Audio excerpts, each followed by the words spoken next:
लो दोस्तों, स्वागत है आप लोगों का इन्फॉर्मेट एजुकेशन में। सो गाइस, मेरा नाम रोहित प्रजापति और आज हम बात करने वाले हैं सॉफ्टवेयर इंजीनियर के बारे में कि आप एक सॉफ्टवेयर इंजीनियर कैसे बन सकते हो, how to become a software engineer. ठीक है, तो अगर आप इस चीज़ के बारे में इंटरेस्टेड हो तो इस वीडियो को लास्ट तक जरूर देखना। Let's go. तो देखो, फालतू की बातें मुझे करना पसंद नहीं है, सीधी बात बोलूँगा, घुमा फिरा के नहीं बोलूँगा। तो ये जो इन्फॉर्मेशन है इसके बारे में हम डिस्कस करते हैं स्टेप बाय स्टेप। पूरा प्रोसीजर बताया हुआ है मैंने कि आप कैसे एक सॉफ्टवेयर इंजीनियर बन सकते हो। तो सबसे पहले डिस्कस करते हैं कि एक सॉफ्टवेयर इंजीनियर होता क्या है। तो देखो, software engineer create software and applications for computer and mobile. जो भी मोबाइल्स, कंप्यूटर या फिर और भी अलग अलग डिवाइसेस होते हैं, उनके लिए जो सॉफ्टवेयर या एप्लीकेशंस यूज होती हैं उनमें उसको बनाने का काम एक सॉफ्टवेयर इंजीनियर करता है। मान लो कोई ऐप हो गया, कोई गेम हो गया, है ना, जो भी ये सारी चीज़ें होती हैं एक सॉफ्टवेयर इंजीनियर ही डेवलप करता है उसको। कई बार इसको सॉफ्टवेयर डेवलपर भी बोला जाता है। लेकिन ये सिर्फ इतनी सी चीज़ नहीं है, इसमें बहुत कुछ आ जाता है। जैसे कि शुरुआत से कि क्या आपको सॉफ्टवेयर डेवलप करना है, उसमें क्या क्या रिक्वायरमेंट्स होनी चाहिए, उसका प्लान बनाना, उसके बाद उसको डेवलप करना, उसके बाद उसकी टेस्टिंग करना, टेस्टिंग करने के बाद उसको लॉन्च करना, लॉन्च करने के बाद उसमें जो भी खामियां आ रही हैं या बग्स आ रहे हैं उसको रिजॉल्व करना और उस ऐप को या उस सॉफ्टवेयर को अच्छे से चलने में मदद करना, उसको टाइम टू टाइम अपडेट करते रहना।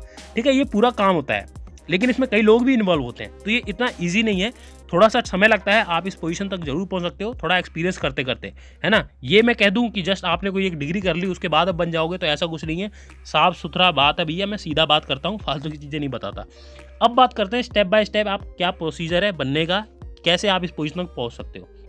तो देखो, सिलेक्ट अ कोर्स, सबसे पहला स्टेप है सिलेक्ट अ कोर्स। ऑनलाइन या ऑफलाइन जो भी आप चाहो तो वो कर सकते हो। सिलेक्ट करना है आपको कोर्स। बीसीए हो सकता है, बीटेक हो सकता है, बीएससी हो सकता है। अब बीटेक में बीटेक कंप्यूटर साइंस, बीएससी में बीएससी कंप्यूटर साइंस। ठीक है, बीसीए प्रॉपर एप्लीकेशन से रिलेटेड ही है, कंप्यूटर से रिलेटेड फील्ड का ही है। ठीक है, तो इन कोर्सेज में से आप चूज कर सकते हो या फिर और भी जो भी कंप्यूटर साइंस से रिलेटेड फील्ड के कोर्स हैं उसमें आप जा सकते हो। तो ये कोर्स आपके लिए काफ़ी अच्छा है। उसके बाद आता है सबसे इंपॉर्टेंट स्टेप जो कि है लर्निंग।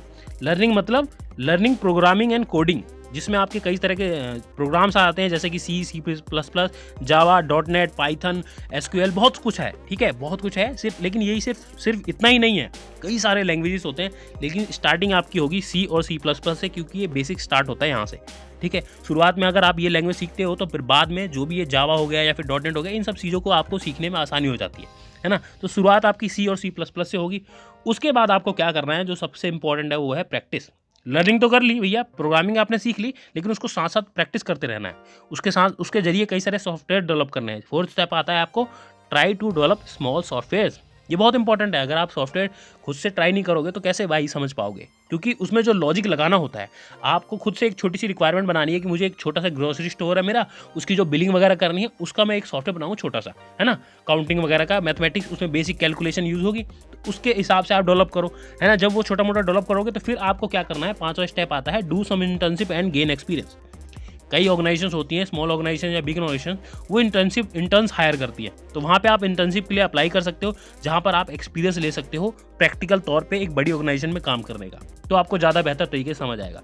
फिर चाहो तो एक्सपीरियंस, ग्रेजुएशन आपकी कंप्लीट होगी, उसके बाद एक जॉब कर लो, साल 2 साल 3 साल, जो भी आपको एक्सपीरियंस लेना है उसके अकॉर्डिंग। चाहो तो फिर उसके बाद आप मास्टर्स भी कर सकते हो, course in programming like coding.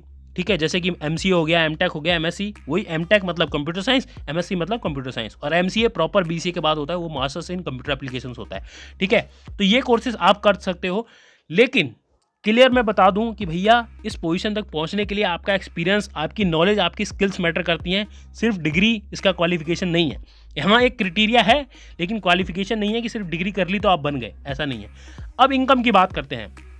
तो देखो, इनकम इस पोजीशन तक पहुंचने के बाद तो बहुत हाई हो जाती है, लेकिन उससे पहले की स्टार्टिंग में बता दूं, जब आप इस लाइन में एंट्री लोगे तो 3 लाख पर एनम से आपकी स्टार्टिंग हो जाती है।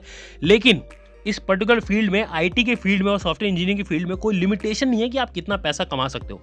दुनिया के बहुत बड़े बड़े कंपनीज के CEO आप देख सकते हो आज के टाइम में कितना कमा रहे हैं, जो भारत के CEOs अमेरिका में जाके काम कर रहे हैं। तो आप समझ सकते हो कि इस पर्टिकुलर फील्ड में कितना स्कोप है। अगर आपने मान लो कल को खुद का ऐसा कोई सॉफ्टवेयर डेवलप किया या फिर कोई ऐसा एप्लीकेशन बनाया जो बहुत सारे लाखों करोड़ों लोगों की प्रॉब्लम सॉल्व कर रहा है, काम को ईजी कर रहा है, तो वहाँ पर तो आप संभावनाएं है ना। वहाँ पे तो जितना चाहे कितना पैसा आप कमा सकते हो। तो ये आपके ऊपर डिपेंड करता है।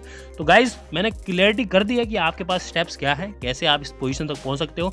बाकी अगर आपको ये वीडियो पसंद आई हो तो लाइक करना, और चाहो तो सब्सक्राइब कर सकते हो हमारे चैनल को, क्योंकि बहुत सारी इन्फॉर्मेशन वीडियोज अवेलेबल है हमारे चैनल पर, स्पेशली स्टूडेंट्स के लिए। मिलते हैं अगली वीडियो में, तब तक के लिए नमस्कार।